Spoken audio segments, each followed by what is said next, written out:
وزیر اعظم نے کابینہ کا اجلاس کل 10 بجے طلب کر لیا۔ ملک کی مجموعی سیاسی اور معاشی صورتحال پر غور کیا جائے گا۔ ای سی سی کے فیصلوں کی توثیق بھی ہوگی۔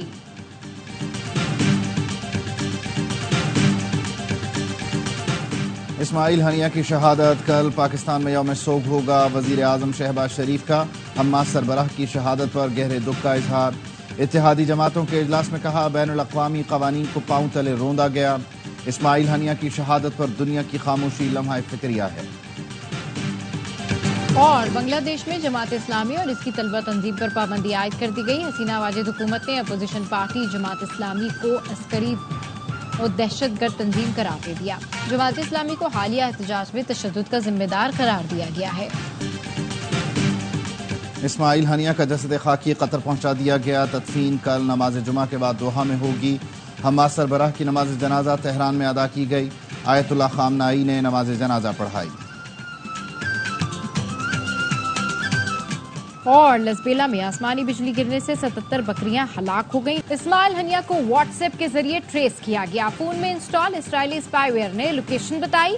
یورپی مبصر برائے مشرق وسطی ایلیا میگنیر کا دعویٰ، کہا اسماعیل ہنیہ واٹس ایپ پر اپنے بیٹے سے بات کر رہے تھے جب ان کی لوکیشن معلوم ہو گئی اور ان کو راکٹ حملے میں شہید کر دیا گیا۔ تہران میں جس عمارت پر حملہ کیا گیا اس کی تصویر سامنے آ گئی۔ نیو یارک ٹائمز کے مطابق عمارت کے ایک کونے کو نقصان پہنچا جسے سبز کپڑے سے ڈھانپ دیا گیا ہے۔ پہلی منزل کی چھت پر ملبہ بھی دیکھا جا سکتا ہے۔ اسماعیل ہنیہ کی شہادت کے بعد مختلف ملکوں میں غم و غصے کی لہر۔ ترکی کے شہر باطمان میں احتجاج۔ وپریش شہریوں نے امریکی کافی برانڈ کی آؤٹ لیٹ کا حشر نشر کر دیا۔ شیشے اور کرسیاں توڑ پھوڑ دیں۔ لیبنان اور تیونس میں ہزاروں افراد سڑکوں پر نکل آئے۔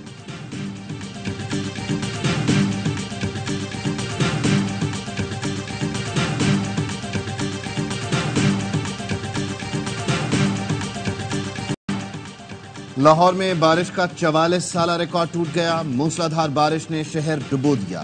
سب سے زیادہ 360 ملی میٹر بارش ایئرپورٹ کے علاقے میں ریکارڈ کی گئی۔ نظام زندگی درہم برہم۔ سڑکوں پر کئی فٹ پانی، انڈر پاسز بھی بھر گئے۔ گاڑیاں پانی میں بند ہو گئیں، گلیاں تالاب میں بدل گئیں، پانی گھروں میں داخل۔ سروسز اور جنرل ہسپتال میں بھی پانی جمع ہوا۔ مریضوں اور تیمارداروں کو شدید مشکلات کا سامنا رہا۔ نیشنل پارک اسپورٹس کمپلیکس میں بھی گھٹنوں گھٹنوں پانی جمع رہا۔ حادثات میں 2 بچوں سمیت 3 افراد جاں بحق، 15 زخمی۔ راولپنڈی میں بارشوں سے نشیبی علاقے زیر آب، رین ایمرجنسی نافذ۔ برساتی نالے میں لڑکی ڈوب کر جاں بحق، 8 گھنٹے بعد لاش نکال لی گئی۔ لڑکی اسکوٹی چلاتے ہوئے نالے میں گر گئی تھی۔ کراچی میں وقفے وقفے سے بارش، درجہ حرارت میں کمی۔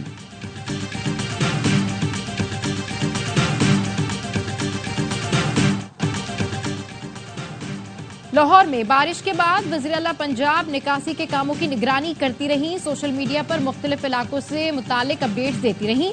Railway station Cooper road Nicholson road کی تصویریں شیئر کی۔ خرطبہ چوک میٹرو اسٹیشن اور سروسز اسپتال کی ویڈیو بھی شیئر کی جہاں سے ہنگامی بنیادوں پر پانی نکال دیا گیا تھا۔ مریم نواز نے اپنی ٹیم اور باسا کو بھی شاباش دی۔ لکھا لاہور کی ضلع انتظامیہ نے ریکارڈ توڑ بارش میں متحرک کردار ادا کیا۔ فیلڈ میں موجود رہے، پانی کی فوری نکاس کو یقینی بنا کر عوام کے لیے آسانیوں کا باعث بنے۔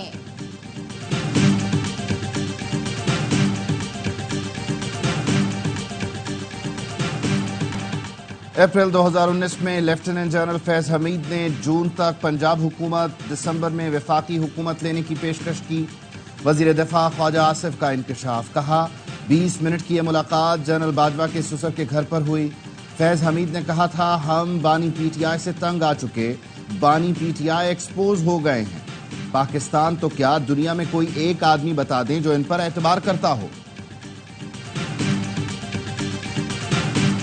نون لیگ فوج اور عوام میں فاصلے بڑھا رہی ہے۔ اپوزیشن لیڈر عمر ایوب کا کہنا ہے نواز شریف جسٹس بندیال کے دور میں واپس نہیں آئے۔ قاضی فائز عیسیٰ چیف جسٹس بنے تو نواز شریف بھی واپس آ گئے۔ مطالبہ کیا چیف جسٹس سپریم کورٹ بانی کے مقدمے نہ سنیں۔ سپریم کورٹ کے چیف جسٹس ہمارے کیس نہ سنیں۔ بولے بانی پی ٹی آئی کا خصوصی پیغام ہے 5 اگست کو عوام سوابی پہنچے، جلسے کے ذریعے بانی پی ٹی آئی سے محبت کا ثبوت دیں۔ اسد کیسر نے کہا کہ آئندہ 2 ہفتے میں گرینڈ الائنس بنانے جا رہے ہیں۔ جو لوگ سڑکوں پر تحریک چلا رہے ہیں ان سب کو اکٹھا کریں گے۔